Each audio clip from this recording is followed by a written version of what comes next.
Hi, welcome to Buffzone. My name is Kyle Ringo. This is Ryan Thorburn. We cover the University of Colorado Athletic Department for the Daily Camera newspaper.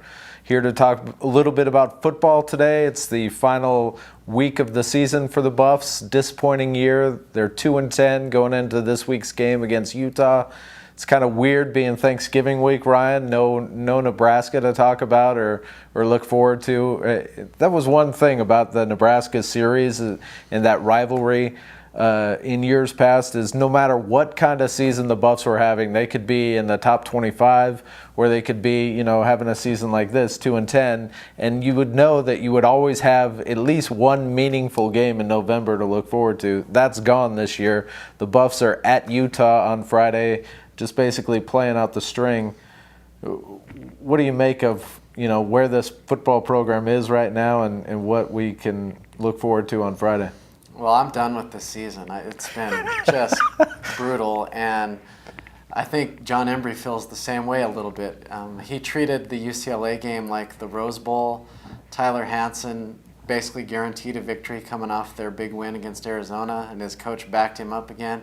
And then they come out and lay a complete egg. I think the motivational speeches and the rah-rah stuff is over this week. I think Embry and the coaching staff are resigned to these 28 seniors. You want to end this road losing streak? Go end it.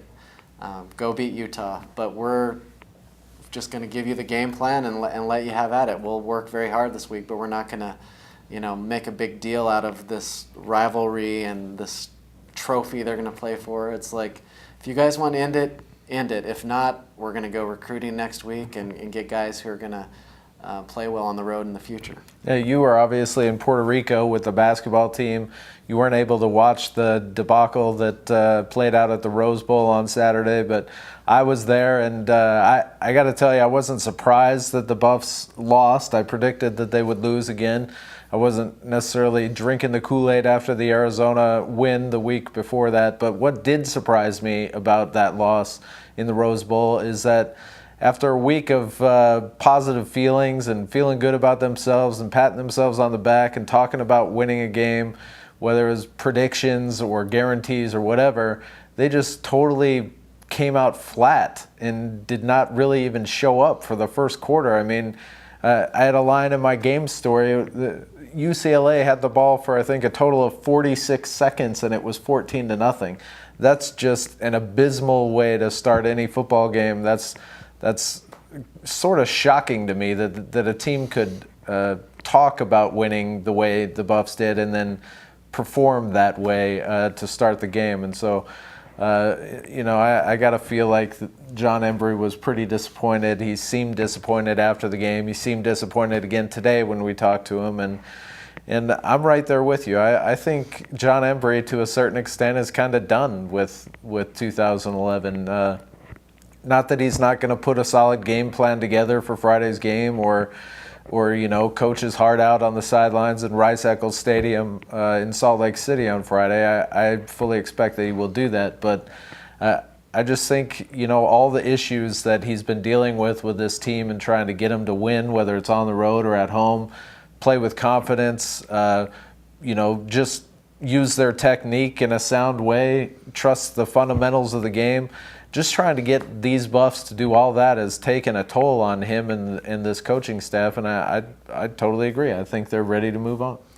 So what you're saying is you can take Dan Hawkins out of the Colorado football program, but with some of these upperclassmen, you can't take the Hawkins out of them. It just seems like they don't really get upset about this like they should, and it's not going to change until this younger group rises up, and I think that's kind of the focus for spring, is they're going to have a very young, very small group to work with, and then, they're going to build on that this December in recruiting and try and get another good class in. So it's going to be several stages of growing pains before they're ready to compete, but I think the culture will probably be more changed next year without so many seniors. Yeah, you mentioned the culture, you mentioned Dan Hawkins, and why I'm not going to sit here and say that Dan Hawkins is totally responsible for losing these games. I mean, that's not true at all, but I think you did hear it from Tyler Hansen today when he was looking back at that game at UCLA,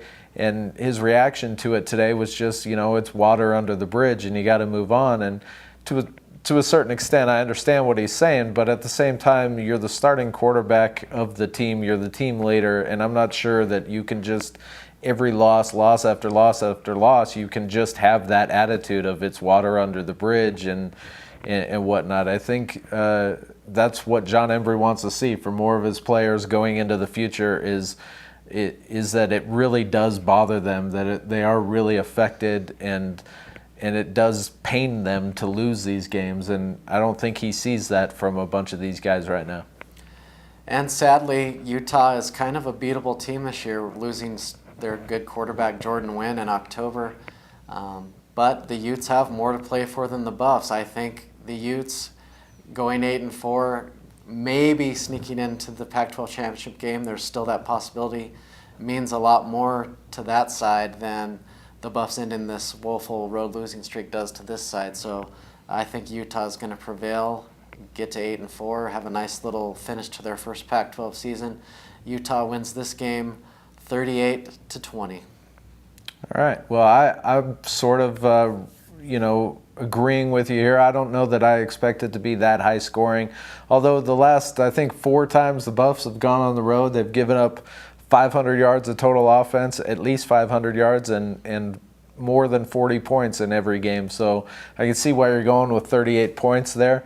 I'm going to say that Utah wins this one 31-17, and it's sort of a slugfest with maybe Utah pulling away late with a late touchdown or something. But I expect the Buffs to be in this one because it's the last game for a lot of guys, and they're going to want to give their best, but I just don't see the Buffs overcoming this road losing streak, and it looks like we'll be talking about the road losing streak in September of 2012, which is kind of a drag. 5 years of fun.